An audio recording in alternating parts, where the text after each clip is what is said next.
Bonjour à tous et bienvenue pour une nouvelle émission 100% quintet à l'occasion de l'événement de ce lundi 7 octobre sur l'hippodrome d'Enghien. Un quintet qui réunit 13 concurrents âgés de 7 à 10 ans sur les 2875 mètres de la piste d'Enghien. Donc 2 échelons de départ, 4 au premier poteau et 9 au second échelon. Sans plus tarder, nous passons au tableau des partants. Le numéro 1, Hugo du Dussac, qui a réalisé un bel été avec Charles-Antoine Marie sous son entraînement, doit pouvoir s'illustrer. Le 2, Hollywood Bond, a réalisé lui aussi une bonne année 2024. Il monte un tout petit peu de catégorie, il part en tête, attention à lui, au moins pour une place. Le 3, El Valeroso, est le concurrent le plus âgé au départ de ce quintet, 10 ans, pas revu depuis quelques mois. Il sera déféré des 4 pieds pour la première fois, c'est vraiment un X dans cette épreuve, mais il est quand même assez difficile à retenir. Le 4, El Echo, revient des courses d'amateurs. Il a 5 victoires à la clé cette année dans cette catégorie. Il était idéalement engagé au premier poteau. Il va falloir un bon parcours. Mais méfiance particulièrement avec l'aide d'Eric Raffin. Le 5, Hélène Chiot, un concurrent entraîné par Alphonse Van Bergen qui court de façon rapprochée, mais qui doit pouvoir s'illustrer. C'est un cheval qui fait toutes ses courses. Le 6, Jeunet de Boitron, est un concurrent avec lequel il faut un parcours idéal. Jeunet de Boitron ici est un petit peu barré par les 7 ans au départ, il va falloir jouer serré. Ce n'est qu'un outsider. Le 7, Ekeruelo, est également âgé de 10 ans. Il souffle le chaud et surtout le froid en ce moment. C'est un cheval qui n'est pas toujours facile à régler. Ici, il va falloir qu'il se montre sage et fournisse sa meilleure valeur, mais avant coup, ce n'est qu'une chance secondaire. Le numéro 8, Ulysse Digeo, est un concurrent entraîné par Jean-William Allais qui répète toutes ses courses. Attention Ali, c'est vraiment un bon cheval qui doit ici pouvoir rendre la distance. Le 9, Gordon Mijac, revient du trot monté. Un cheval qui a fait également de bonnes valeurs tout au long de l'été. Il est en pleine possession de ses moyens. Il devrait pouvoir bien se défendre dans cette épreuve, au moins pour une place. Le 10, Gray, n'a pas été revu depuis 2 mois, mais il avait enchaîné les courses cet été. Il avait d'ailleurs réalisé de bonnes prestations sur l'hippodrome d'Enghien. On s'en méfiera pour une place. Le 11, Hollywood Dubois, revient du trot monté. Il n'a pas été forcément très percutant sur l'hippodrome de Laval. Son entourage n'est pas d'une grande confiance. Néanmoins, le cheval sera déféré des 4 pieds et court toujours à bon escient. Le 12, Andy Bourbon, n'a pas été revu depuis décembre. On élimine donc sans s'y attarder. Et enfin, le numéro 13, Hasard d'Érable, reste sur sa victoire sur l'hippodrome de Laval. Un cheval très à l'aise, piste plate. Il a beaucoup de choses pour lui, ce numéro 13, Hasard d'Érable, et on en a fait d'ailleurs notre favori. Nous allons d'ailleurs tout de suite passer à notre choix de 5 chevaux.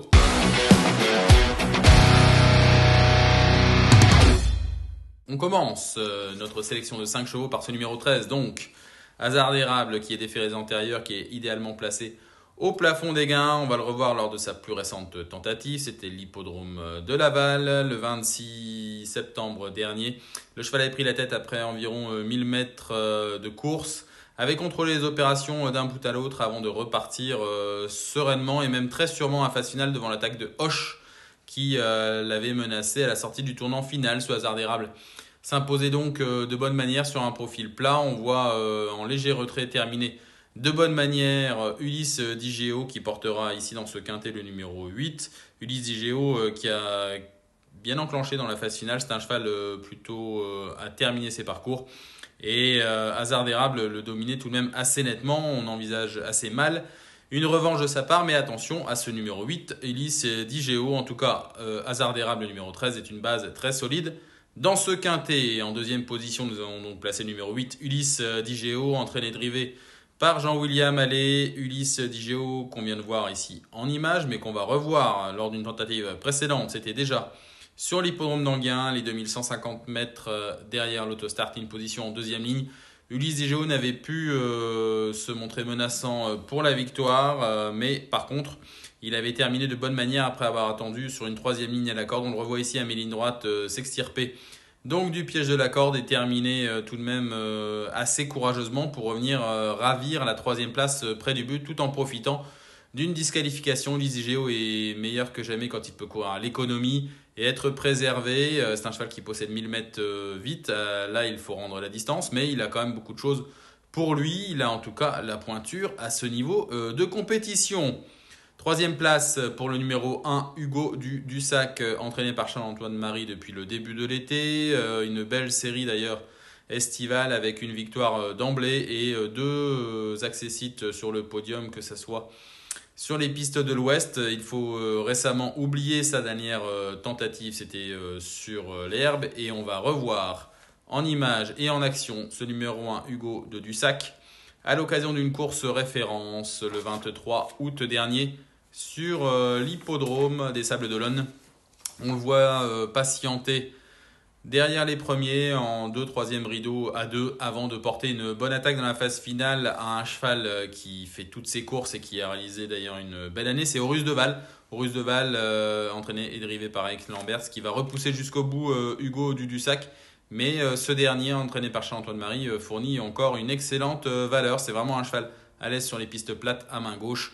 Ici, l'engagement est idéal au premier poteau. Certes, c'est le moins riche au départ de ce quintet, mais il devrait terminer parmi les 3-4 premiers sans incident. Quatrième position de notre sélection pour le numéro 4, Elecho, entraîné par Eddy Lebec, qui réalise ici ce cheval une excellente année 2024 dans le rang des amateurs. L'un de ses amateurs est d'ailleurs, son amateur est l'un de ses copropriétaires. Aussi, il se fait plaisir tout au long de l'année 2024, mais ici, difficile de laisser passer cet engagement idéal au premier poteau. Il est à l'aise piste plate, il a fait ses preuves à Enghien.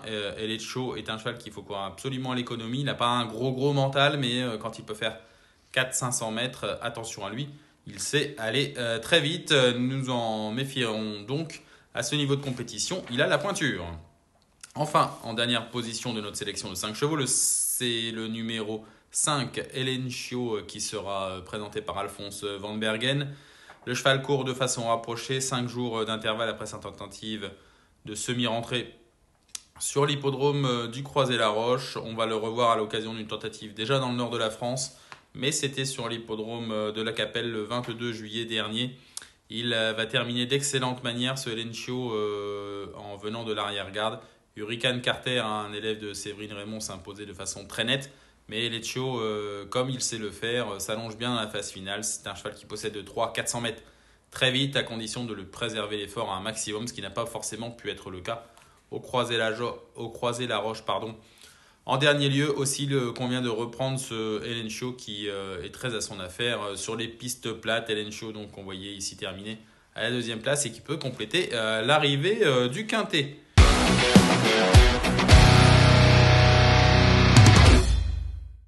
Nous allons passer à notre récap de 5 chevaux pour cet événement du 7 octobre sur l'hippodrome d'Enghien, le prix du Pont des Arts. En tête, nous avons placé le numéro 13, Hasard d'Érable, qui est une base très solide, qui a prouvé sa forme récente et qui est très à l'aise piste plate. Le 8, Ulysse d'IGO, complète notre sélection en 2e position.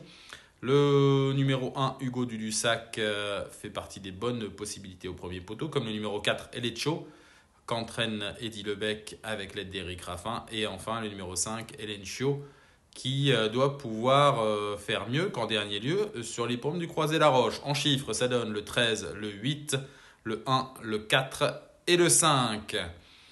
Nous avons repéré les différentes courses de la réunion de ce lundi sur les pommes d'Enghien et un chocolat se prête à nous.